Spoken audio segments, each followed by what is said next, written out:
hanya tanda, itu hanya bagian kecil. Maka Efesus 3 ayat yang ke-20, Efesus 3 ayat yang ke-20 tampilkan dengan cepat karena kita mau banyak belajar firman Tuhan pada sore hari ini. Efesus 3 ayat yang ke-20, bagi dialah. Bagi siapa itu? Bagi Tuhan Yesus Kristus yang apa? Dapat melakukan jauh lebih banyak daripada yang kita doakan. Daripada yang kita pikirkan, seperti yang ternyata dari kuasa yang bekerja di dalam kita. Kalau pada sore hari ini mungkin pemikiran kita hanya, aku mau mujizat Tuhan ini, aku mau mujizat Tuhan ini, aku mau mujizat Tuhan ini. Sore hari ini rubah paradigma itu. Itu hanya sebuah tanda. Tetapi kalau kita mau sungguh-sungguh lebih setia, kita mau sungguh-sungguh lebih percaya, kita mau lebih serius lagi sama Tuhan, Tuhan mampu buat lebih besar daripada sekedar yang kita doakan tadi itu. Dari hanya sekedar kita doa minta sembuh, dari hanya sekedar doa kita minta rumah, dari hanya sekedar doa kita minta mobil, hanya dari sekedar doa kita minta pasangan. Tuhan mampu berbuat lebih besar. Katakan kanan kirinya, Tuhan mampu berbuat lebih besar. Nah, Bapak Ibu yang dikasih Tuhan, hari ini kalau diizinkan saya akan memulai khotbah seri tentang mujizat Tuhan. Kita mau belajar yang pertama, seri yang pertama kita mau buka kembali tadi di dalam Yohanes pasal yang kedua. Kita mau baca dulu ayat yang pertama sampai yang ke-10. Ya, Yohanes pasal yang kedua, ayat yang pertama sampai yang ke-10, kita baca bergantian. Bapak Ibu buka Alkitabnya, saya baca ayat yang pertama, Bapak Ibu baca ayat selanjutnya. Ini kita mau belajar tentang seri khotbah tentang pelayanan Tuhan Yesus. Pelayanan Tuhan Yesus pasti disertai mujizat. Jemaat Surya Kebenaran pasti disertai mujizat. Tapi lebih daripada sekedar mujizat, Tuhan mampu berbuat lebih besar. Yuk, ayat yang pertama, perkawinan di Kana. Pada hari ketiga ada perkawinan di Kana yang di Galilea dan ibu Yesus ada di situ. Jemaat,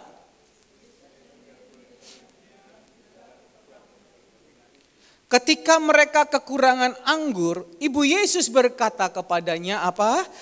Mereka kehabisan anggur. Ayat yang keempat.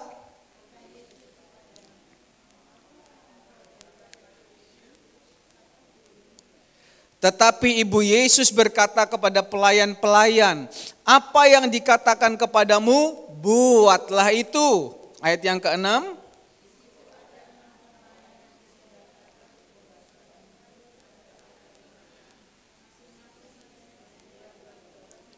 Yesus berkata kepada pelayan-pelayan itu, isilah tempayan-tempayan itu penuh dengan air.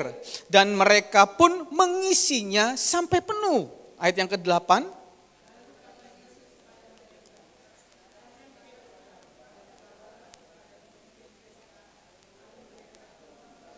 Setelah pemimpin pesta itu mengecap air yang telah menjadi anggur itu, dan ia tidak tahu dari mana datangnya. Tetapi pelayan-pelayan yang mencedok air itu mengetahuinya, ia memanggil mempelai laki-laki, sama-sama ayat yang ke-10, dan berkata kepadanya, setiap orang menghidangkan anggur yang baik dulu, dan sesudah orang puas minum, barulah yang kurang baik. Akan tetapi engkau menyimpan anggur yang baik sampai sekarang. Yang percaya jemaat Surya Kebenaran menyimpan anggur yang baik sampai selama-lamanya, katakan amin. Baik Bapak Ibu, saya senang kalau Tuhan pun juga pasti senang ketika jemaat mau merespon, jemaat mau sungguh-sungguh tangkap firman Tuhan. Percaya apa yang Tuhan firmankan pasti jadi. Nah, di dalam pelayanan Tuhan Yesus, yang pertama kali mujizat itu Tuhan adakan di dalam pesta pernikahan yang ada di Kana. Mujizat pertama Tuhan Yesus di mana Bapak Ibu? Di Kana. Nah, kalau kita mau belajar, nanti Bapak Ibu belajar terus baca firman Tuhan, mujizat yang terakhir Tuhan Yesus juga buat mujizat di mana? Di pesta di mana tuh? Kawin di mana lagi? Nah, kita belajar ya. Mujizat Tuhan yang pertama itu Tuhan buat pesta pernikahan di Kana.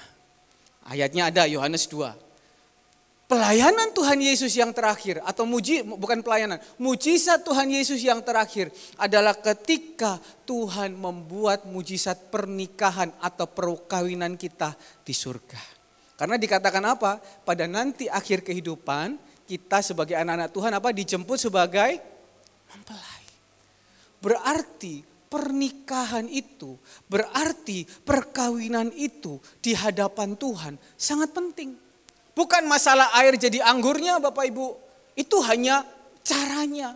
Tetapi pernikahan, perkawinan itu sangat penting. Makanya mujizat pertama, mujizat terakhir itu Tuhan buat di mana? Di pesta pernikahan.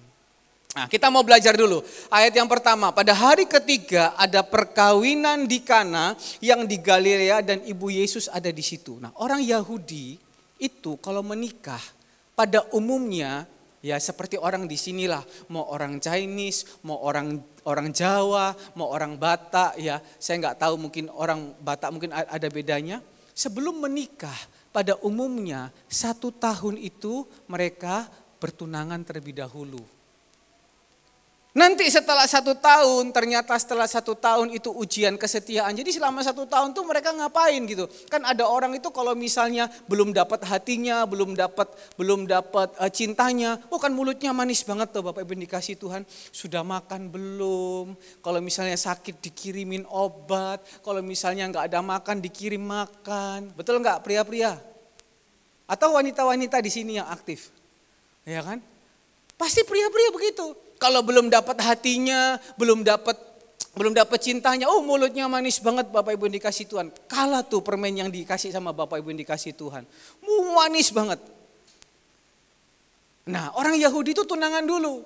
Selama 1 tahun itu bisa setia enggak?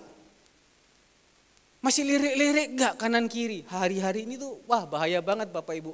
Kita jalan kemana beda kayak zaman dulu. Zaman sekarang jalan di mana? Mohon maaf pria-pria gitu kan ya. Jalan kemana lihat perempuan bajunya terbuka sini, terbuka sana. Sampai kadang ada orang punya bahasa, kalau belum menikah buka mata lebar-lebar. Tapi kalau hari ini prinsip itu diterapkan Bapak Ibu, sudah tunangan, mungkin belum menikah, buka mata lebar-lebar, gak jadi nikah Bapak Ibu. Karena mungkin apa? Dulu waktu belum tunangan, lihat pasangannya, oh paling cantik, oh paling baik. Tapi ketika jalan-jalan ke mall, lihat perempuan lain, loh kok nasi lu ayu? Lah kok ada yang lebih seksi? Mungkin namanya pria. Demikian juga wanita, betul kan? Ketika sekarang ada film drama Korea, lah kawin ambek iki, banding ambek sing dek film. Waduh. Sing iki bopeng-bopeng, sing dek film mulus. Badannya tegak. Ya tuh laki-laki. Sing dek ini bongkok. Makanya jongkok itu terkenal Bapak Ibu dikasih Tuhan. Betul apa betul? Loh, berarti harus bertobat semua ini Bapak Ibu. Mau makan tubuh darah Yesus. Ternyata bukan anak-anaknya tok ini yang masalah HP. Ini orang tua ini mesti bertobat kok betul ini. Nah ini ibu-ibu pada lihat-lihatan karena kemarin ada perbincangan yang cukup menyenangkan di belakang gitu ya. Tenang, belum sampai ke situ Bapak Ibu. Nanti sampai ke sana.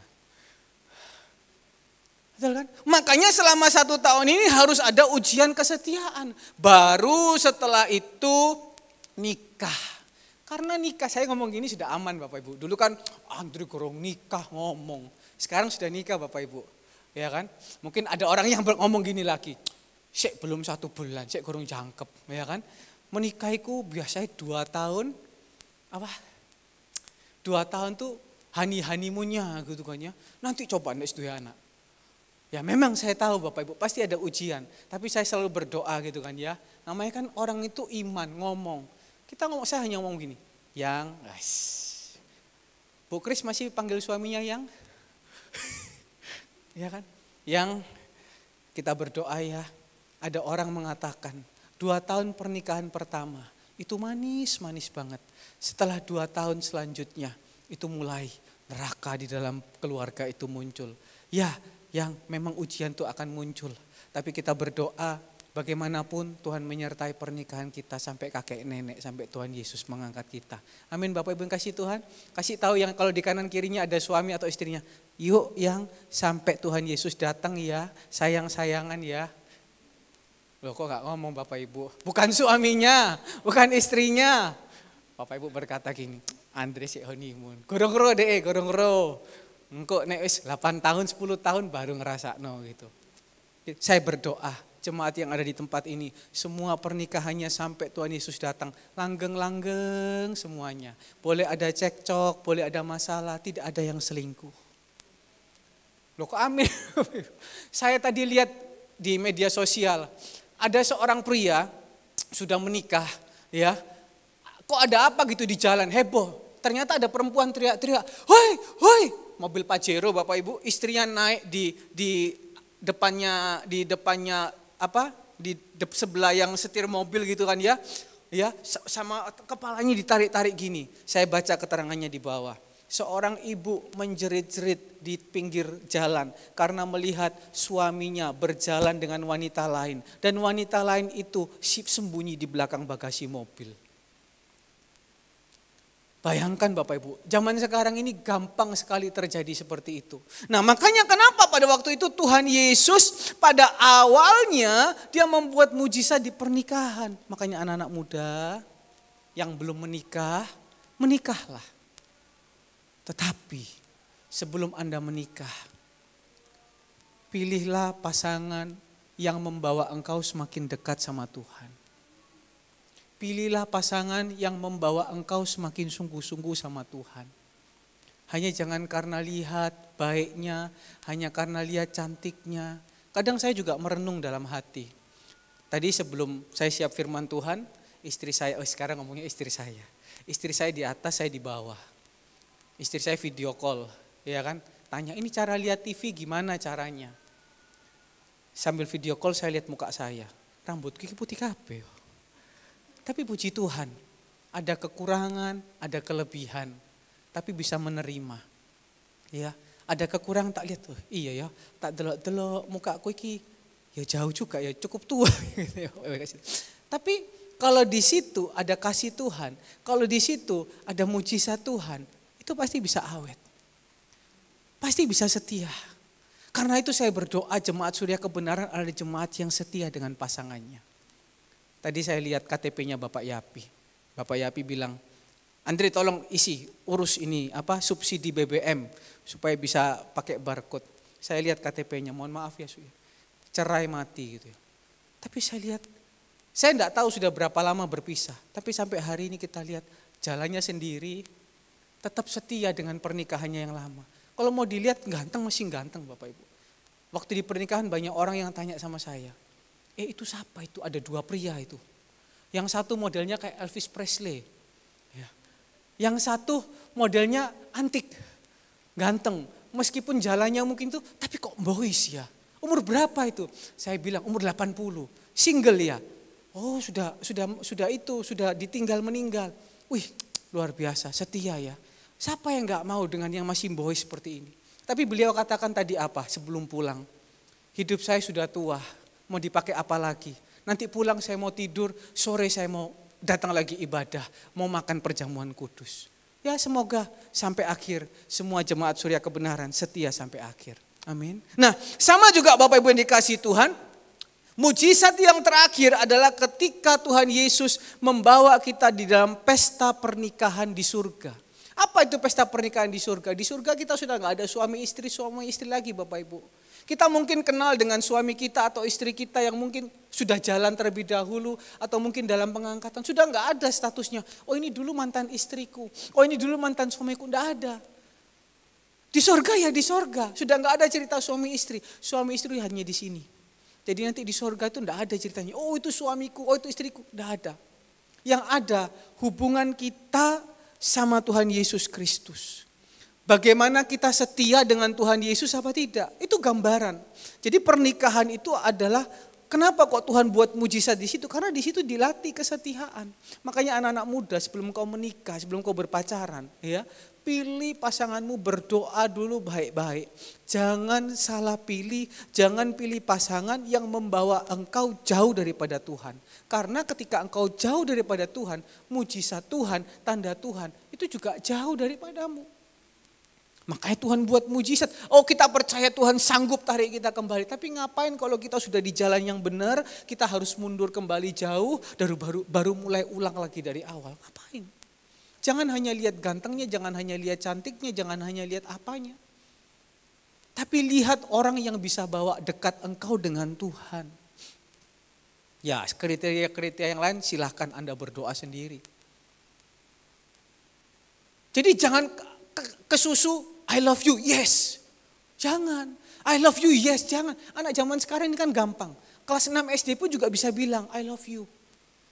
Bodohnya ceweknya juga mau, I love you too. Lah, belum tahu. Tapi kita mau kasih tahu pada sore hari ini. Nah, Tuhan Yesus juga buat mujizat yang terakhir. Pastikan mujizat itu juga terjadi dalam kehidupan kita. Wahyu 19 ayat yang ke-9. Wahyu 19 ayat yang ke-9 dikatakan di situ apa? Lalu ia berkata kepadaku, tuliskanlah, berbahagialah mereka yang diundang ke perjamuan kawin anak domba. Katanya lagi kepadaku, perkataan ini adalah benar, perkataan-perkataan dari Allah. Pastikan Bapak Ibu yang dikasihi Tuhan, nama Anda terundang nanti di sorga. Nama Anda nanti tercatat di dalam buku kerajaan sorga. Sehingga ketika Bapak Ibu tutup mata, Bapak Ibu buka mata, namamu tercatat. Hai Ibu Evi. Oh, masih jauh. Hai Bapak. Nah ini kalau saya bilang Bapak Toga Sirait, Bapak Ibu bilang sudah deket berarti. Enggak, ini perumpamaan Bapak Ibu. Kita enggak tahu hidup kita sampai kapan, kita enggak tahu. Betul ya? Hai Ibu Gohong, iya kan? Ketika Anda nanti buka mata di jangan. Hai Andre, gitu ya. Lebih aman Bapak Ibu. Ketika engkau nanti buka mata di sorga, duduklah di sebelah kananku. Engkau punya tempat di sini. Atau nanti ketika trompet Tuhan berbunyi, kita enggak lihat-lihatan di sini, kita lihat-lihatan di sorga. Wih, kamu terangkat ya. Wih, kamu terangkat ya. Kamu terangkat ya. Ada amin Bapak Ibu yang dikasih Tuhan. Itu mujizat yang kekekalan. Makanya Tuhan ngomong mujizat yang awal dan mujizat yang akhir. Nah, mujizat perkawinan di Kana. Kita mau belajar. Jadi air jadi anggur itu hanya hal sepelenya Bapak Ibu. Tuhan mampu berbuat yang di luar batas kita. Tapi poinnya adalah itu sebagai tanda bahwa Tuhan hadir. Nah, kita mau hari ini merenungkan. Tuhan masih hadir enggak ya di hidupku? Tuhan masih ada enggak ya di hidupku? Kalau kita dekat sama Tuhan, kita sungguh-sungguh taruh Tuhan dalam hidup kita. Kita bisa melihat penyertaan Tuhan bahkan lebih daripada apa yang kita doakan. Kita baca ayat yang pertama, pada hari ketiga ini hari ketiga apa? Hari ketiga setelah Tuhan Yesus dibaptis. Ya, pada hari ketiga ada perkawinan yang di Galilea dan ibu Yesus ada di situ. Baptis itu tanda ketika seseorang mau lebih sungguh-sungguh lagi. Tuhan pada waktu itu sebenarnya dia nggak perlu dibaptis, tapi dia ingin memberikan contoh. Dia ingin memberikan teladan kepada kita umatnya. Aku juga dibaptis loh. Dan ketika orang sudah memilih untuk dibaptis, langkah selanjutnya itu dia lebih memilih untuk apa? Melakukan perintah Tuhan, melakukan kehendak Tuhan. Nah di sini anak-anak muda yang sudah dibaptis minggu lalu, ya. Itu bukan membuat engkau semakin jauh sama Tuhan. Ingat janjimu, saya mau diubahkan jadi ciptaan yang baru. Kalau saya dulu ngelawan, kalau dulu saya nggak baik, kalau saya dulu begini. Ketika saya sudah selesai dibaptis, saya mau lebih baik lagi. Saya mau lebih lagi melakukan apa yang menjadi kehendak Tuhan. Sama seperti Tuhan Yesus, ya. Ketika hari ketiga ada perkawinan di Kana yang di Galilea dan ibu Yesus ada di situ. Nah, saya mau cerita dulu Bapak Ibu yang kasih Tuhan. Kana itu terkenal dengan apa? Yang sudah ke Israel pasti tahu. Kana itu hanya kota kecil Bapak Ibu. Kana itu hanya kota kecil. Kok Andre tahu? Ya sejarahnya begitu. Tapi nanti kita berdoa jemaat pergi ke sana sama-sama. Orang kalau ke Israel pasti itu ada tujuan, ya selain ke makam Yesus, selain ke tempat Tuhan Yesus disalib, pasti juga salah satunya pergi ke Kana. Ke Kana ngapain?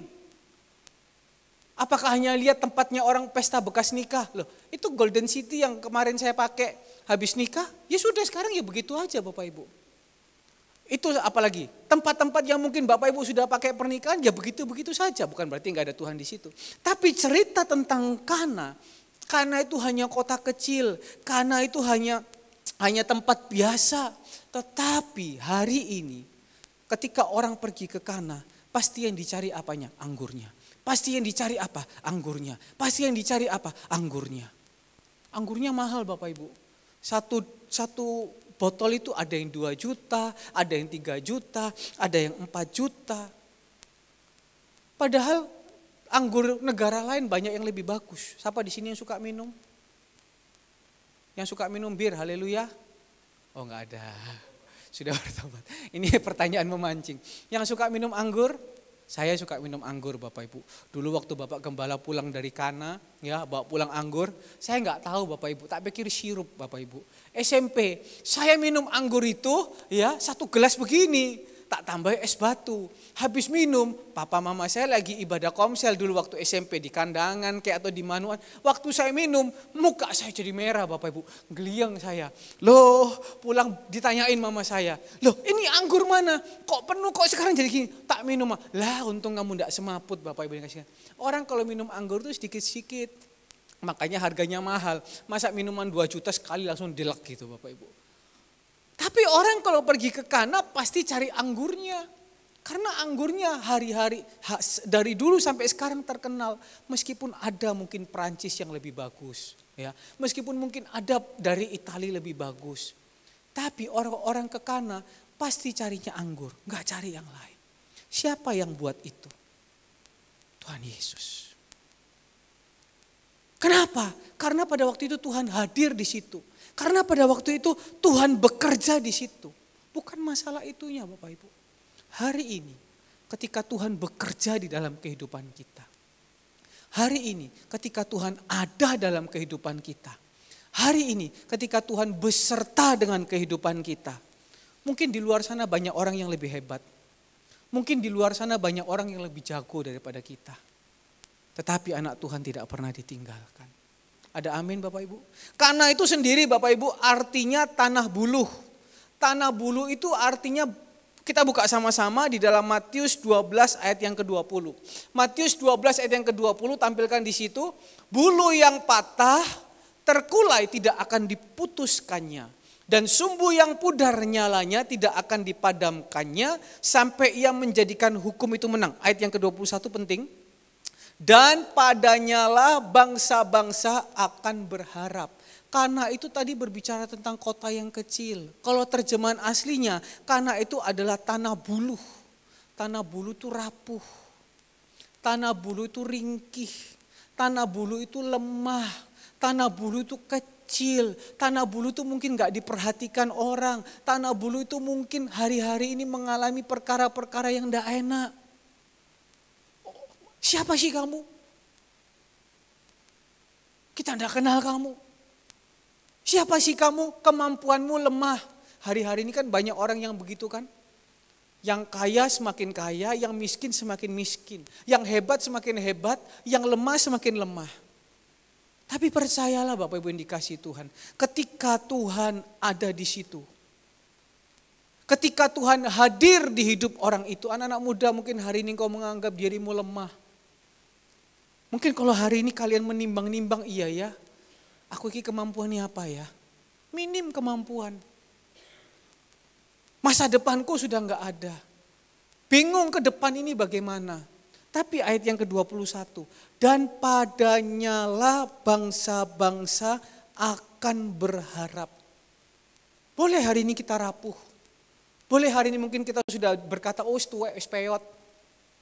Wis tuwek, wis gak iso apa-apa. Ya memang betul seperti itu. Tapi ketika pengharapanmu hanya kepada Tuhan. Harapanmu hanya kepada Tuhan. Kepercayaanmu hanya kepada Tuhan. Bukan kepada siapa-siapa. Lihatlah Bapak Ibu yang dikasihi Tuhan. Tuhan mampu berbuat lebih besar daripada apa yang kau doakan, apa yang kau rindukan, apa yang kau harapkan. Ada amin? Siapa yang tahu Raja Daud? Disingkirkan saudara-saudaranya. Gak dianggap orang tuanya. Tapi waktu itu ketika dia berhadapan dengan Goliat. Dia bilang apa? Goliat boleh engkau besar, tapi aku punya Tuhan yang besar. Aku hanya berharap kepada Tuhan. Goliat tumbang. Daud ketika dia setia diangkat sampai akhir kehidupannya. Siapa yang kenal Yusuf? Orang buangan. Gak ada yang kenal Bapak Ibu. Dimasukkan dalam sumur. Tapi ketika dia sungguh-sungguh berharap sama Tuhan. Apa yang dikatakan? Apa yang diperbuat Yusuf selalu berhasil. Hari ini mungkin pernikahan juga hari ini kita lemah Bapak Ibu. Tapi saya percaya jemaat Surya Kebenaran pernikahannya semua sehat-sehat. Pernikahan itu bukan hanya berbicara suami istri. Tapi hubungan kita dengan Tuhan itu juga pernikahan. Salah satu janji nikah. Aku akan mengasihi istriku seperti Kristus mengasihi jemaat. Tuhan pakai perumpamaan itu. Ini penting Bapak Ibu yang dikasihi Tuhan. Oke, hari ini kita mungkin sudah gak punya suami. Hari ini mungkin kita sudah gak punya istri. Hari ini kita sudah punya suami tapi gak rasa suami Bapak Ibu. Ada yang begitu Bapak Ibu? Kita sudah punya istri tapi gak rasa istri. Dimintai tolong. Saya kemarin dengar ceritanya Bapak Yapi lucu. Pokoknya nanti kalau sudah tua, orang tua jangan tinggal di lantai 2. Kenapa? Nanti kalau sudah sama-sama naik di lantai 2, nanti kan orang tua itu kan suka lupa-lupaan. Ketika nanti lupa obatnya, istriku tolong ambil obatku gitu. Istri jawab apa? Aku juga capek kakiku, ambil sendiri di bawah. Akhirnya sama-sama gak minum obat Bapak Ibu yang dikasih Tuhan. Jadi istri gak rasa istri, suami gak rasa suami. Nah katanya Bapak Gembala, didoakan selalu Bapak Ibu. Ya kan? Puji Tuhan. Kan ada orang juga yang mungkin ketika dimintai tolong, mungkin dimintai tolong sama istrinya gitu ya. Yang tolong pijetin aku. Ya dipijetin. Tapi dalam hatinya, iki jompo iki. Sik muda jompo. Coba kalau sama yang dulu, aku sing dipijetin. Mulai muncul, coba kalau sama yang dulu. Coba kalau sama yang dulu. So, itu sudah gak ada lagi Bapak Ibu yang dikasih Tuhan. Jadi kalau hari ini pernikahan kita lemah, hubungan kita sama Tuhan mungkin sudah kurang, hubungan kita mungkin sama Tuhan sudah rapuh, ayo berbalik, undang Tuhan. Makanya dikatakan ayat yang kedua di dalam Yohanes pasal yang kedua, Yesus dan murid-muridnya diundang juga ke perkawinan itu. Undang, perkawinan itu bukan hanya bicara suami istri Bapak Ibu, tapi hubungan pribadi kita dengan Tuhan. Kayak Cik Nyo gini kan gak ada belum ada atau gak ada ya? Belum ada suaminya gitu kan lah ya. Kita kan gak tahu Bapak Ibu. Siapa berharapnya? Ya hanya bisa siapa? Undang Tuhan. Harap manusia mengecewakan. Ini ada butuh etok baru mau, misalnya begitu. Tapi puji Tuhan. Ya, Cik Nyo selama sakit ini didukung baik orang dalam rumah, baik jemaat, baik siapapun. Jemaat kita ini luar biasa persatuannya. Tapi ketika undang Tuhan, undang Yesus hadir, pasti dia hadir. Tuhan senang kok kalau diundang Bapak Ibu. Bapak Ibu kalau diundang ke perkawinan senang gak Bapak Ibu? Senang kan? Saya berterima kasih jemaat-jemaat ya, begitu heboh dan antusiasnya. Ya oke lah, kita sama-sama mendekor. Yang saya kaget itu Bapak Ibu ketika masuk di situ kan ya. Wih, pasukan merah semua Bapak Ibu. Kalau Jakarta punya pasukan oranye Bapak Ibu, ternyata Surya Kebenaran punya pasukan merah Bapak Ibu. Loh, saya percaya karena itu apa? Antusias menghadiri pesta. Wis masuk gak untuk souvenir gak apa-apa. Tapi dapat Bapak Ibu ya. Karena apa? Senang diundang. Sama juga ketika Tuhan Yesus diundang, dia senang. Nah, cuma kita mau belajar ayat yang ketiga. Nah, undangnya itu yang gimana dulu? Ayat yang ketiga, ketika mereka kekurangan anggur, ibu Yesus berkata kepadanya, mereka kehabisan anggur. Baca baik-baik. Renungkan, baca baik-baik. Undangnya yang gimana Bapak Ibu? Seringkali kan banyak orang kan berkata seperti ini. Aku undang Yesus kok. Aku sungguh-sungguh kok sama Tuhan. Mana buktinya? Actionnya bagaimana? Apakah tiap hari masih baca firman Tuhan? Apakah tiap hari masih berdoa? Apakah kalau mungkin kita capek sedikit ketika disuruh melayani? Oh gak tahu aku ini capek. Ket pagi kerja. Ya tak? Atau mungkin gak tahu. Ya kan di rumah ini banyak kerjaan. Disuruh melayani gini-gini. Loh katanya mengundang Tuhan. Katanya harap Tuhan. Bagaimana reaksinya? Ketika kita baca baik-baik ayat yang ketiga Bapak Ibu yang dikasih Tuhan. Ketika mereka kekurangan anggur. Ya, dikatakan di situ apa Bapak Ibu? Kekurangan anggur.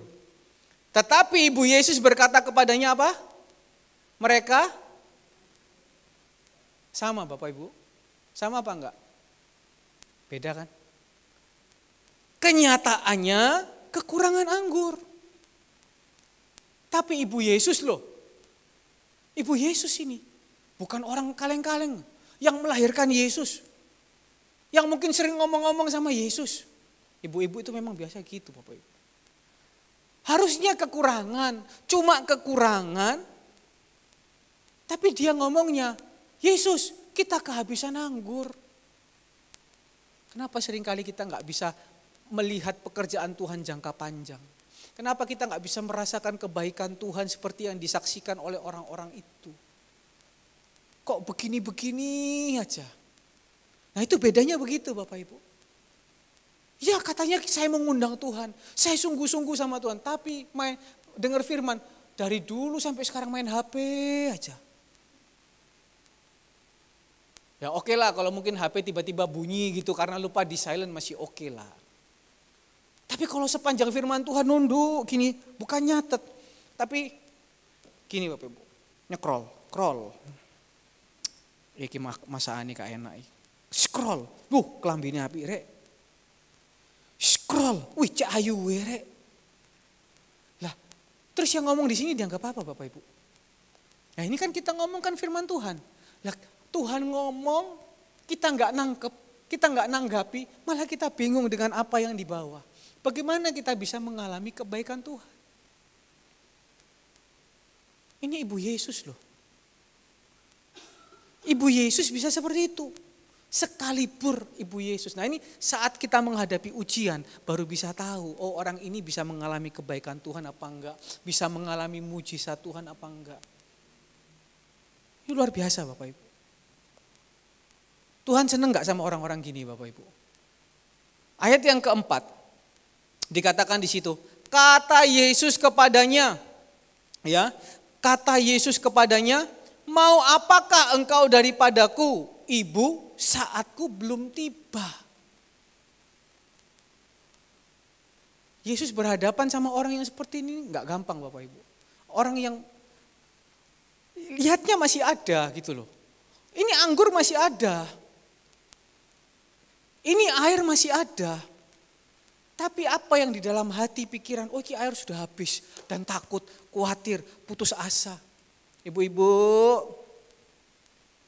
di dalam pernikahan, dukunglah suamimu. Dukunglah sungguh-sungguh dengan dia.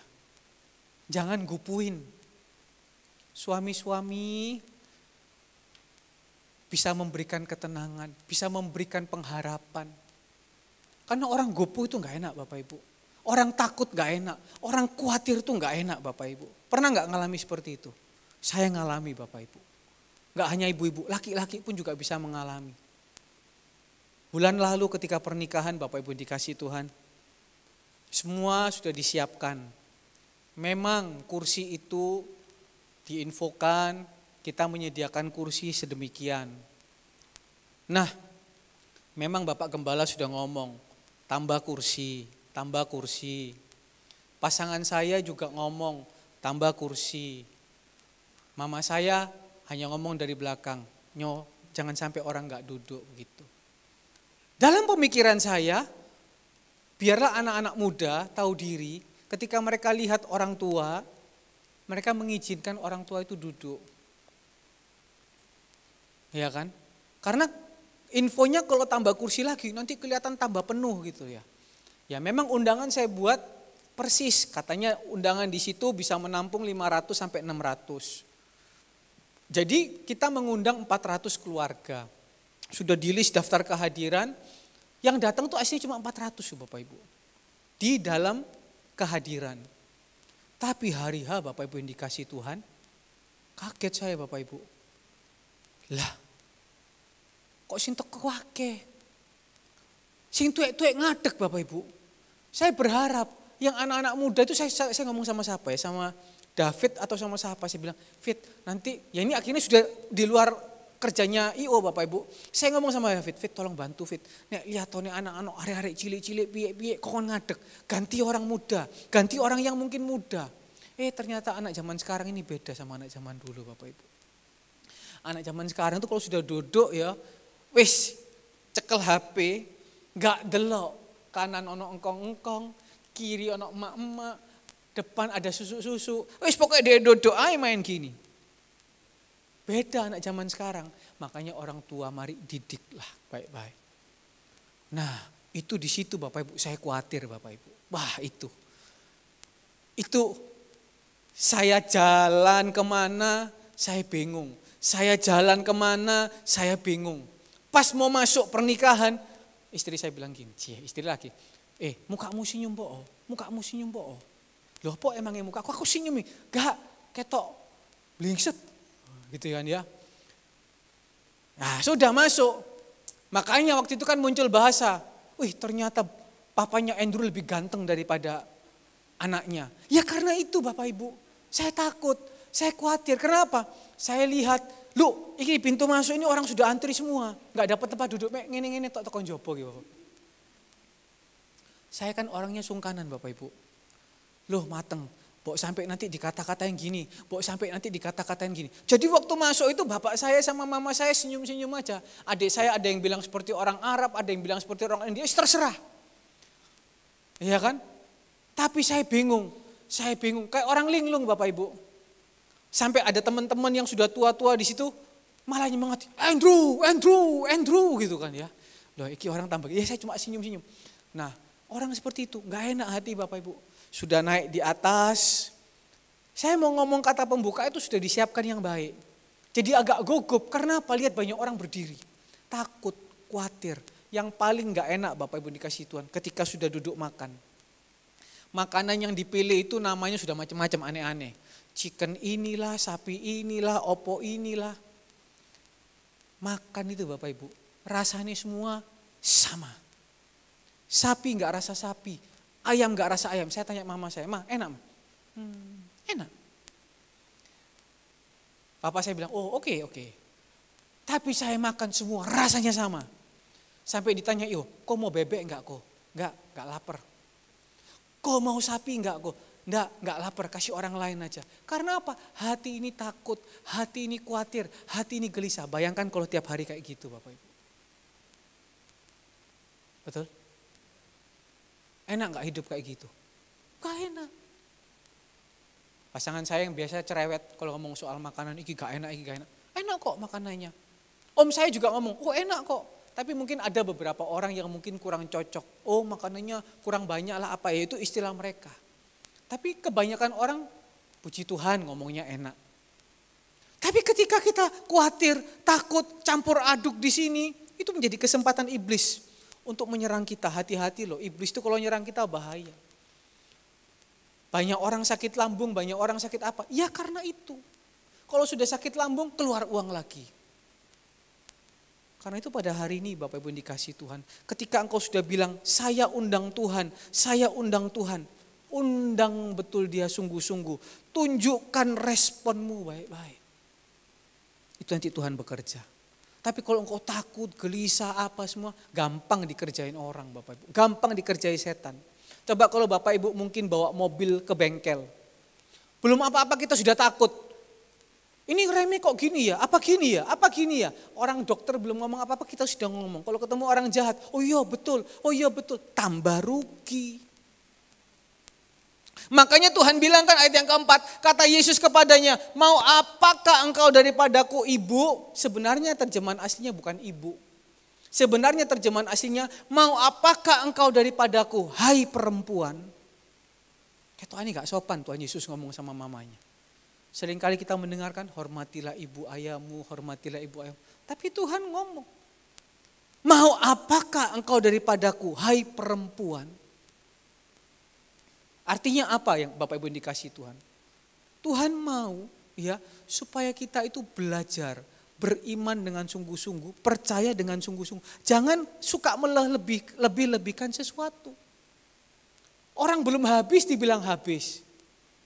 Kadang masalah di rumah kecil, masalah kecil.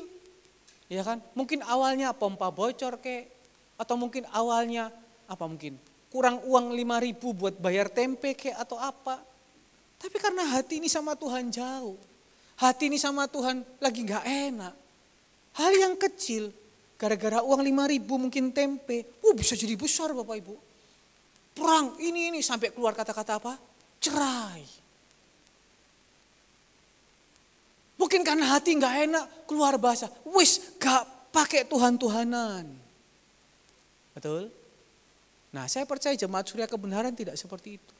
Jemaat Surya Kebenaran A, B, B. Bapak Gembala selalu ngajarkan, masalah yang besar dikecilkan, masalah yang kecil dihilangkan. Jangan masalah yang kecil, masalah sepele dibuat gede. Gak bisa mengalami kebaikan Tuhan, gak bisa mengalami mujizat Tuhan dalam kehidupan kita. Akhirnya apa? Ya kan? Maria maksa, Tuhan ini tolong, Tuhan ini tolong. Makanya Tuhan Yesus bilang kan ayat yang keempat, Ibu, saatku belum tiba. Seringkali kita itu maksa Tuhan supaya apa? Keinginan kita puas. Tuhan aku pokoknya mau ini. Gak ngini, gak Tuhan-Tuhanan. Tuhan aku maunya begini. Padahal Tuhan bilang waktuku belum tiba. Mulai hari ini belajar Bapak Ibu dikasih Tuhan. Kalau mau melihat apa yang Tuhan buat dalam kehidupan kita, belajar. Jangan maksa maunya kita. Tuhan tahu kok kapan dia bekerja. Tuhan tahu kok kapan saatnya dia menolong. Kalau dia menolong itu lebih indah daripada kalau kita paksa-paksa Bapak Ibu dikasih Tuhan. Dalam pernikahan saya Bapak Gembala selalu ngomong, Nyo, kamu pakai cara ini. Saya bukan tidak menghargai apa yang disampaikan. Saya sangat menghargai. Sudah 1 minggu sebelumnya, Nyo gimana? Belum. Pakai cara ini. Saya hanya bilang, nanti dulu. Tuhan mampu kok buat mujizat di dalam pernikahan. Nyo, pakai cara ini. Tidak. Jangan buru-buru. Masih ada 1 minggu kok. Masa kita nggak percaya Tuhan mampu berbuat 24 jam sebelumnya? Saya dapat cerita kesaksian daripada Bapak Alek. Coba ngomong sama IO-nya. Kalau bisa nanti setelah menikah baru dilunasi gitu kan ya. Ya kan ngomongnya kan sini kan semua tentang kebutuhan itu kan. Saya sudah ngomong Bapak Ibu dikasih Tuhan. Kan kita kan dapat sesuatu kan harus dicoba. Cuma zaman sekarang orang tuh semua butuh Bapak Ibu. Ada orang mungkin berbaik hati ketika ditolong malah setelah selesai acara orang yang hilang Bapak Ibu. Ada yang kayak begitu juga. Lah saya sudah ngomong, saya ini pendeta loh, masa kamu gak percaya saya? Iya kok beneran kok, sekarang kebijakannya seperti itu. Ya Tuhan tolong tiap-tiap orang beda-beda cara. Saya coba apa yang waktu itu saya dengarkan kesaksiannya. 2 hari sebelumnya, Bapak Gembala gak ngomong, langsung tek. Nah, saya percaya itu cari caranya Tuhan. Jadi 30% tercukupi. Nah, kalau sudah tercukupi, masa saya bilang, Pak itu bukan caranya Tuhan. Lah yang sudah tercukupi kok. Masih kurang 70%. Itu H-2 itu. H-1-nya 70% itu. Tuhan kasih hikmat. Begini caranya. Selesai Bapak Ibu, berikan kemuliaan untuk nama Tuhan Yesus. Karena apa? Kita nggak memaksakan kehendak kita. Orang tua istri saya juga ngomong, ya apa Andre? Ya apa Andre? Karena apa? Ini pernikahan 2 keluarga. Ya apa Andre? Sabar, sabar. Melalui anaknya bukan melalui saya gitu kan ya. Sabar Pak, sabar Pak. Dan pada akhirnya semua selesai. Karena apa? Tuhan juga memakai kedua orang tua untuk ikut ambil bagian. Kita gak memaksakan kehendak, kita bersandar kepada Tuhan. Bapak Ibu percaya, apapun yang kita hadapi hari ini, Tuhan selalu bekerja tepat waktu. Tapi jangan paksakan. Tuhan sampai ngomong, Tuhan gak suka orang yang maksa-maksa seperti itu Bapak Ibu. Makanya Tuhan bilang, mau apa engkau daripadaku perempuan? Waktuku belum tiba. Makanya kita itu harus belajar beriman. Ya toh, iman itu dibangun atas kebenaran firman. Kalau gak pernah baca firman gimana? Kalau ibadah saja masih setengah hati bagaimana? Nah untungnya Bapak Ibu, ayat yang kelima, tetapi Ibu Yesus berkata kepada pelayan-pelayan. Nah, Ibu Yesus berkata kepada pelayan-pelayan, apa yang dikatakan kepadamu, buatlah itu. Untung Maria sadar. Untung Ibu Yesus sadar. Kesadaran itu penting Bapak Ibu. Hari ini kalau manusia nggak bisa sadar, bahaya. Untung Maria bisa sadar, sehingga dia bisa nangkep maksudnya Tuhan. Makanya kan dia ngomong apa? Pokoknya apa yang dikatakan sama Tuhan, kerjakan. Mau dia antik, mau dia aneh, mau dia itu di luar kebiasaan, pokoknya satu, kerjakan. Hari ini Bapak Ibu kita belajar dekat sama Tuhan. Anak-anak yang barusan dibaptis, minta Roh Kudus tuntun dalam kehidupanmu. Apa yang diajarkan sesuai dengan firman Tuhan. Wis, gak usah kakean ngomong, kerjakan. Pelayan-pelayan, kerjakan. Di sini pelayan-pelayan Tuhan, ketika engkau melayani Tuhan, apapun keadaanmu, capek, letih, lesu, sambil minta hikmat Tuhan. Kalau dapat arahan Tuhan, kerjakan. Kerjakan. Mungkin hari ini kita nggak lihat sesuatu, mungkin besok kita nggak lihat sesuatu, tapi apa yang kita tabur, itu kita akan tuai. Nah Tuhan suruh apa pada waktu itu? Saya cepat saja, nggak terasa sudah 1 jam Bapak Ibu. Ayat yang ke-6, di situ ada 6 tempayan yang disediakan untuk pembasuhan menurut adat orang Yahudi. Tempat pembasuhan ini biasanya untuk basuh kaki, untuk basuh tangan. Ya, jadi jangan dipikirkan ini tempat kayak wadah kosong gitu. Enggak, ini tempat ini sebenarnya untuk cuci kaki dan cuci tangan. Bayangkan kalau orang cuci kaki di sini, ya kan kotorannya banyak mungkin nggak dicuci bersih-bersih bagaimana. Bayangkan begitu ya Bapak Ibu. Masing-masing isinya 2-3 buyung. Nah kita fokus ke buyungnya. Di situ ada berapa tempayan? 6 tempayan. Masing-masing 2-3 buyung. Kalau kita mau belajar lebih lanjut, 1 buyung itu isinya 9 galon. Ya, berarti kalau 6 tempayan saya total ya kurang lebih ada 150 galon. Bayangkan 150 tempat. Anggaplah aqua yang paling kecil 4 liter Bapak Ibu. Berarti kalau 150 galon itu diisi masing-masing galon 4 liter, berarti nanti anggurnya itu ada berapa liter Bapak Ibu? 600. Kita mau minum anggur tuh berapa kuat Bapak Ibu? Minum anggur tuh bukan kayak saya tadi gitu ya, 1 gelas. Paling orang minum anggur tuh saipet. Berarti kalau 600 yang datang banyak apa enggak Bapak Ibu? Banyak. Ini resiko loh Bapak Ibu. Kalau sampai airnya enggak berubah jadi anggur gimana ini? Tapi mereka mau tetap kerjakan. Meskipun ini tempatnya bekas basuh kaki, meskipun ini tempatnya bekas tempat cuci tangan, mereka belajar untuk percaya. Mereka tetap belajar untuk dengan rendah hati ngikut. Kayak Tuhan Yesus bilang kan, 5 roti 2 ikan, duduk di situ, ucap syukur. Cuma itu aja. Sore hari ini apa yang Tuhan perintahkan dalam kehidupan kita? Berat nggak berat, susah nggak susah, kerjakan saja Bapak Ibu. Perkara besar itu terjadi.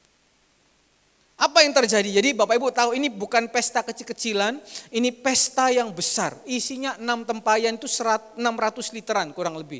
Tapi karena mereka mau nurut, mereka mau ada iman, apapun mereka kerjakan. Maka lihat ayat yang bagian terakhir, lalu ayat yang ke-8, lalu kata Yesus kepada mereka, sekarang cedoklah dan bawalah kepada pemimpin pesta. Lalu mereka pun membawanya. Tadi cuma disuruh ngisi Bapak Ibu. Ya sudah mereka kan cuma ngisi. Apa yang terjadi kan terserah kemudian. Tapi iman tuh butuh bertumbuh. Iman tuh butuh melangkah. Ketika sudah itu Tuhan bilang itu bawa ke pemimpin pesta. Mereka bawa apa Bapak Ibu? Air apa anggur? Air toh. Kan Tuhan suruh isi apa? Air. Lah apa Tuhan ini enggak jalan? Kok suruh, kan mintanya anggur, kok dikasih air? Tapi kadang orang kalau disuruh gini pasti bilang, ojo aku, air iki. Bukan anggur. Bapak Ibu kadang kalau disuruh doa, apa jawabannya? Ojo aku, ikuai. Betul ya? Ojo aku, ikuai. Lu rohani. Orang itu iman tuh butuh meningkat. Iman tuh butuh meningkat. Memang butuh pengorbanan Bapak Ibu. Kadang seringkali doa pagi itu, saya tahu Bapak Ibu mungkin ada yang bekerja, jadi habis doa pagi nggak langsung. Ada yang mungkin langsung bekerja dari pagi sampai malam. Terus tidurnya malam lagi. Ya kan? Seakan-akan terus pagi bangun lagi doa pagi. Hidup itu seakan-akan muter gitu aja. Nanti Kamis ada doa malam, belum nanti di kerjaan ada begini-begini. Saya tahu itu mungkin berat. Mungkin ada yang berkata, jompo aku nih kayak gini. Tapi kita mau belajar, perkatakan perkataan iman. Tidak ada yang sia-sia.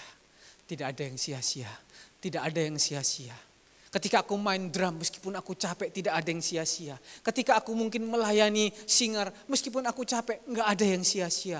Anak-anak mungkin yang berkata tiap hari aku bangun pagi sekolah, tapi Sabtu aku harus bangun lagi untuk ikut aksi peduli. Tidak ada yang sia-sia. Jangan berkata, ojo aku, ojo aku, ojo aku. Jalan aja Bapak Ibu, meskipun yang dibawanya air. Tetapi lihat karena ketaatan kesungguhan mereka. Ayat yang ke-9, ketika pemimpin pesta itu nyicip. Dia bilang apa?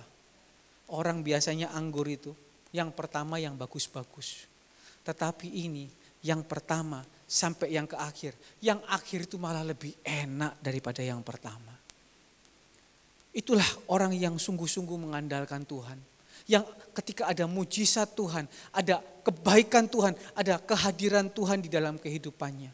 Kehidupannya makin hari bukan dibuat makin turun. Kehidupannya makin hari bukan dibuat semakin pahit. Boleh ada ujian, boleh ada tantangan, tetapi ujungnya pasti manis di dalam kehidupan ini. Demikian juga dengan rumah tangga di tempat ini. Kita berdoa dari tempat ini. Supaya semakin hari semakin manis, semakin hari semakin manis sehingga nama Tuhan dipermuliakan. Itu mujizat yang pertama di dalam pelayanan Tuhan Yesus. Tuhan Yesus memberkati, kiranya firman Tuhan pada malam hari ini jadi berkat, jadi kekuatan buat kehidupan kita semua. Tuhan Yesus memberkati, saya kembalikan kepada Bapak Gembala.